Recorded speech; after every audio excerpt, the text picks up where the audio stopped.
Alright, what's up boys and girls? In this video, I'm going to be going over 2 listings and analyzing them with you guys. I'm going to show you exactly what I look for when I'm on a listing, what I'm looking for in terms of red flags, things I'm looking for that are green flags, how I analyze a listing. I'm going to go over 2 of them in this video.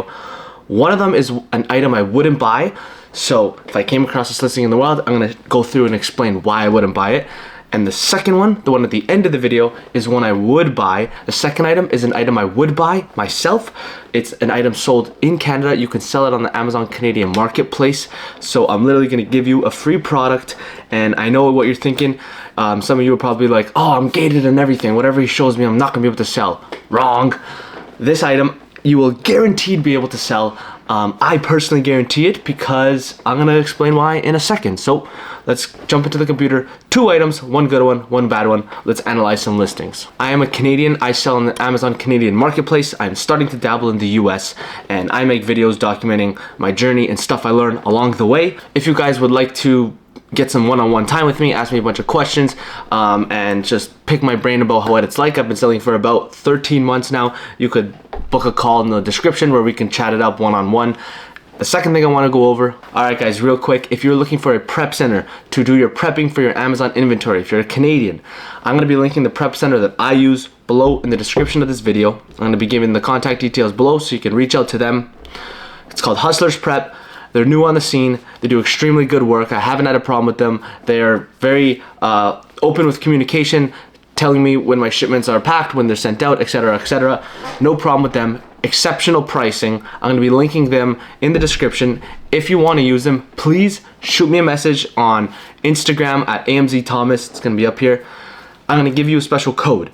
When you hit Hustlers Prep Up, the prep center I'm gonna refer you to, if you tell them the code and say, hey, AMZ Thomas sent me, he said to use this code, they're gonna give you a special promo deal for starting out if you tell them that I sent you. So please mention my name, DM me for the code before you reach out to them for the special promo deal. They're exceptional guys. They do great work. And if you don't know what a prep center is, pretty much a prep center is someone who you send your inventory to, they package it up, and they send it to Amazon on your behalf. So for example, my wholesale stuff, or some of my OA stuff currently, I will order it to their location. I don't even see or touch my products anymore. I order it to their location, or there's a few suppliers that they'll pick up for me, and pretty much they get all my inventory, they package it up exactly how it should be, and they send it to Amazon.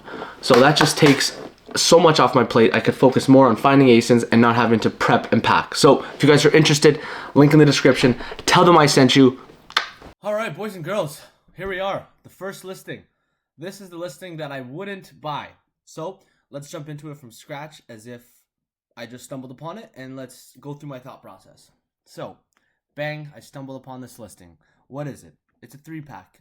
Are 3-packs usually good? Yeah, pretty much. I like 2 and 3 packs better than 1 packs a lot of the time. So already I'm kind of like, all right, I'll give you my attention. You're a 3-pack. You probably have some good profitability. Currently unavailable. Might be an opportunity for an underserved ASIN. Maybe if I'm the only one on Amazon selling it, I'm gonna get a bunch of the sales. So that is pretty good. Seeing that, like, the kicker is what's on the keeper chart below. If it's currently unavailable, but when it was available, it was selling, that's pretty good. If it was currently unavailable, but when it was available, it was barely selling, garbage. So what I do first, right off rip, before I even discover my profitability. Oh, I already put my profitability there, but we'll pretend like we just pulled up on this listing.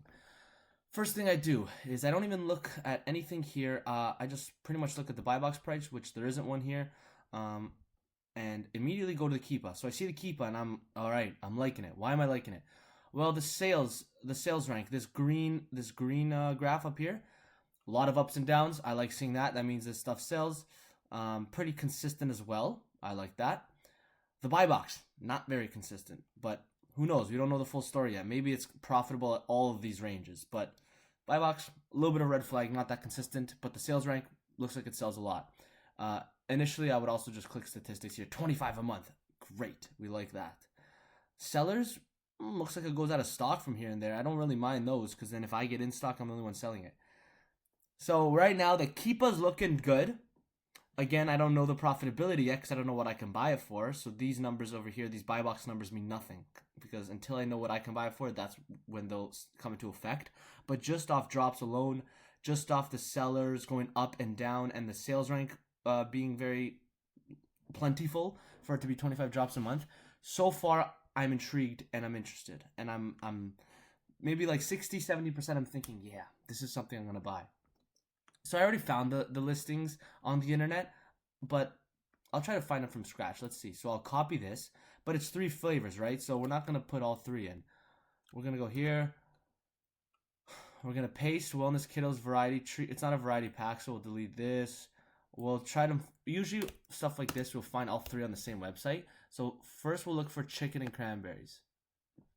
But you know, look, 2 ounce. It says 2 ounce, right? We're in Canada. We don't use ounces. So let's go to the item, actually look at it. What is it? 56.7 grams. So when I search this up, I'm going to write 56.7 grams because as a Canadian, you're going to get better results using our, I think we're imperial, no, we're metric and the US is imperial, whatever. You're going to get better results using our measurements, our units, so grams. And we'll look for 1 flavor at a time. Petsmart.ca, okay. Open link in new tab. Amazon, that's the one we're looking at. Home Alive Pets, okay. Open link in new tab. Globalpetfoods.com, nope. That's the US website. Petland.ca, okay. You got my attention. Open link in new tab.com. Nope, not interested. PCspets.com, not interested. All these .coms, I'm not interested because it's coming from the US. It's going to have probably duties. It's going to be more expensive, blah, blah, blah. More fees we don't want. Naturalpetfoods.ca, okay, you have my interest. 2 ounce, so we already knew it was 2 ounce. That looks good. You can already see at the bottom, $3.19. Not bad at all. All right. We got a bunch of websites open. All right. Let's just go back. Okay, so chicken and cranberries is the blue one we were looking for. So here we go. This is it. Yep, $4.99. Just check the measurements.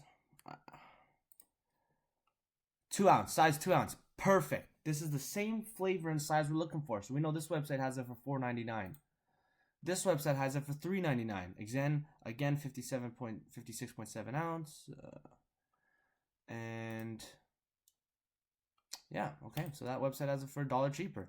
Well, this website, Petland, has it for the most expensive. I already know this because I did a little research, but this is, I think, the new packaging. So it's still the same thing, just new packaging. 2 ounce, 56.7 grams. So this is the same product, it's just the newer packaging, which is fine. You can sell products with newer packaging. Are you worried that people will complain and say it's different? I don't think so. I've sold it and I haven't had someone complain. Usually someone, if they do think, wow, this is different, I think they'll look at it, and once they realize it's the same, people can come up to the conclusion that it's just a new packaging. Okay, here we are again, $3.19.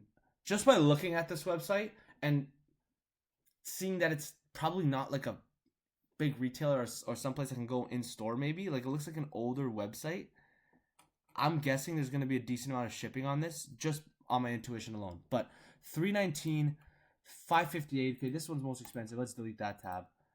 This one's also expensive. Let's delete that tab. $3.99, $3.19. I'll go through the exercise, but I really don't think this one's going to be a good one. Oh, it's on sale. It's on sale. Look. I just noticed that. Sale for $3.19. Don't like that. Do not like that. Because that means when it's off sale, it's going to be more, so we can't reliably buy it at the same price every time. But let's just go to checkout. Let's just see if there's any shipping. Sorry, my computer is slow. It's because of the loom. Alright, here we go. Shipping, what's it gonna be? $10. Ooh, we don't want that. We don't want shipping $10. Pick up in store. That should be free though. Carlton Place, Ontario. Don't know where that is. But if you're near this place, that's an option. I would highly consider picking it up in store. So that's $3.19. This one is out of stock. You know what's funny? I already found these on the internet before, and none of the websites that came up were the ones that I found before. So I would use this price of $3.19 at the pickup in store if available.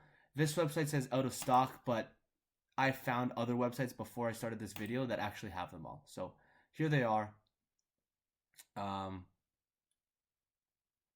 Look, so this is actually near my house. So it has it in store, so I would go in person and purchase this. So the other one, Carlton Place, Ontario, I think that's not near me. So let's just assume this is the the cheapest I'd get. So it's 20 cents more than the other one. Not that bad. And I can go pick it up in store because these stores are near my house. So I have every single flavor here. It's from the same store. So I'd go to the same store and I'd pick up one of each flavor: chicken and cranberries, tuna and cranberries, and salmon and cranberries. Salmon and cranberries, tuna and cranberries, chicken and cranberries. Boom. So let's just say I go to the store and I pick everyone up at $3.39 a piece. So now I have my numbers. Let's look at profitability. Already looking at my AC insights, I need to, if I, at $0, I have $12.70 room of leeway. At $3.39, this is going to be tight. So on my calculator here, 3.39 times 3 times 1.13 to account for tax, 11.49. Let's call it 11.50. 11.5. And at a sale price of 23. I don't like it because $1.27 is not worth the gas it takes me to drive to the store to pick these up. It's not even worth the cash flow that is held up via me. If I found this online and I could get it shipped to my house, the gain of $1.27 isn't even worth me tying up my cash flow into this item to eventually sell for only $1.27. And one of my rules is I look for 40% ROI or above. Different circumstances could allow me to get less, but in this circumstance, I at least want 40%. 11% is not enough. But let's just be sure and check out the whole story, because it doesn't sell for anything right now, Thomas. It's unavailable. How do you know you're going to sell for 23? You're right. Let's look. So it ended off at $24.97. So let's just say it was still at $24.97 and it didn't sell out. 26 at 2.94. Okay, I'm more interested at selling it at, I would sell something and get almost a $3 profit. That's fine. But wait, that's if it sells at $24.97. Well, it looks like it sells at $24.97 a lot of the time, so it must sell there for a decent amount of time, which could be correct. But what about here? $20. It dropped down. So what if it drops back down? What do I make then? Oh shit, I lose money. No good.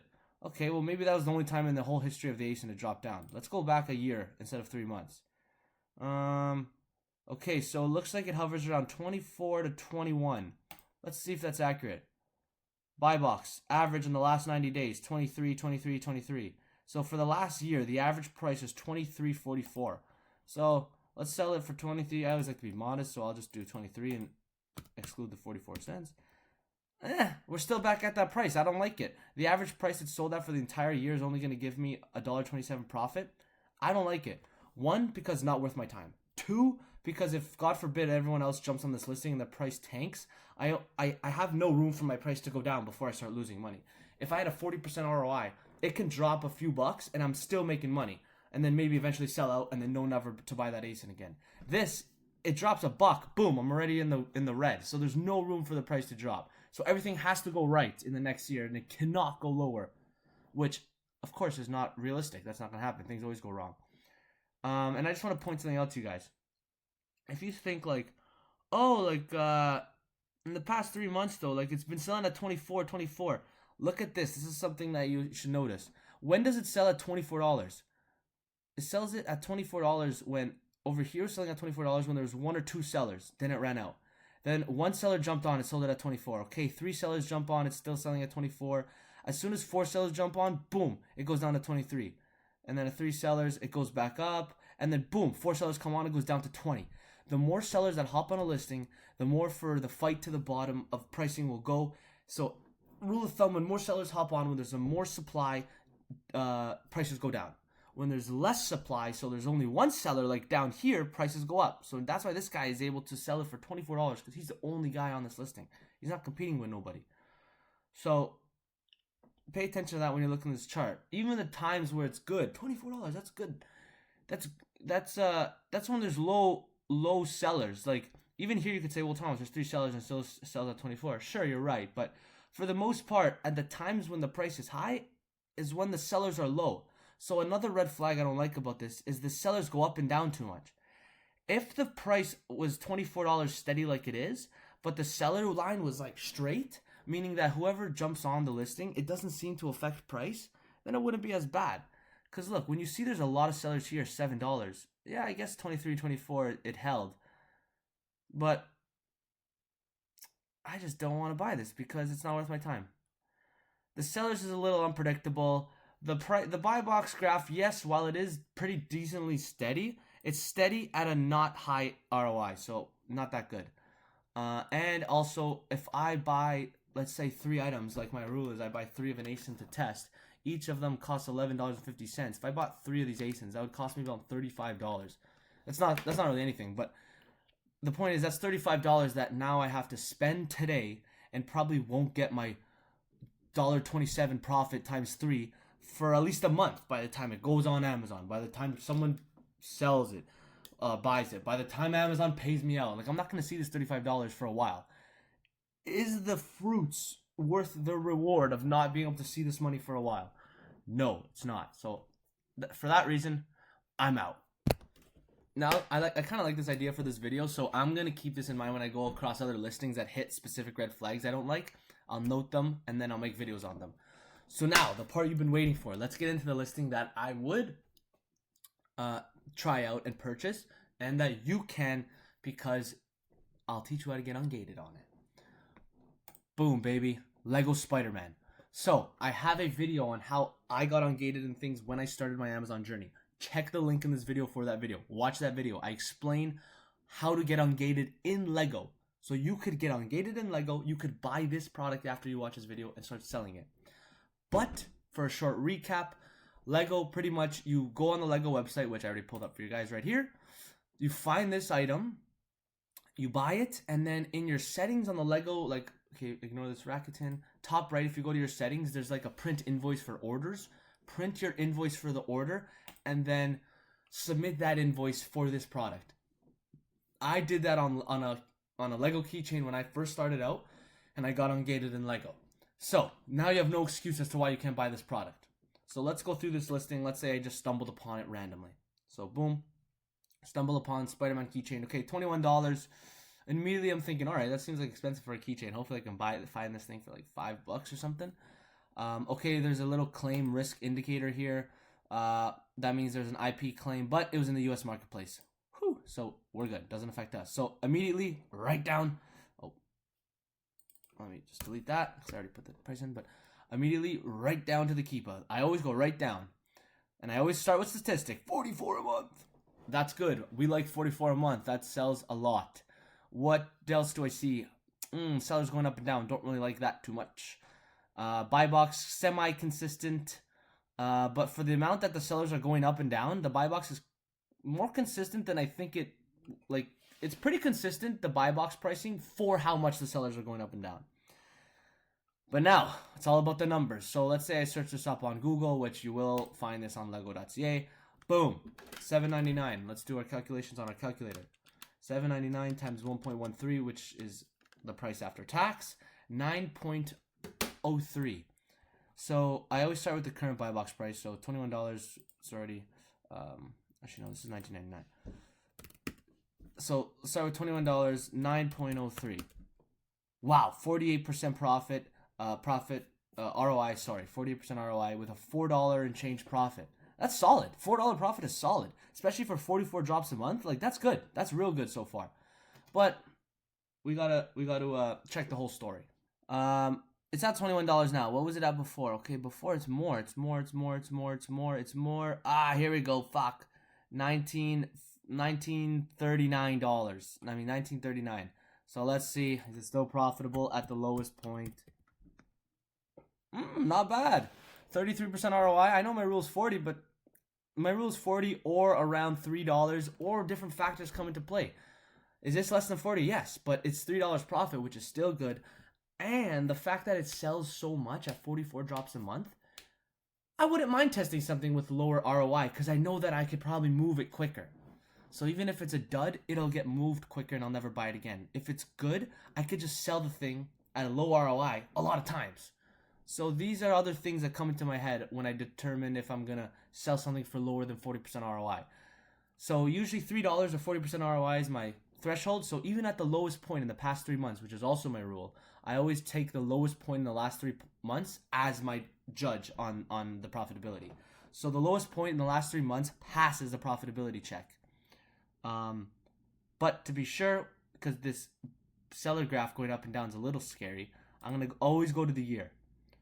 Whoa, okay, here's more of the real story now. It looks like sellers could really ramp up.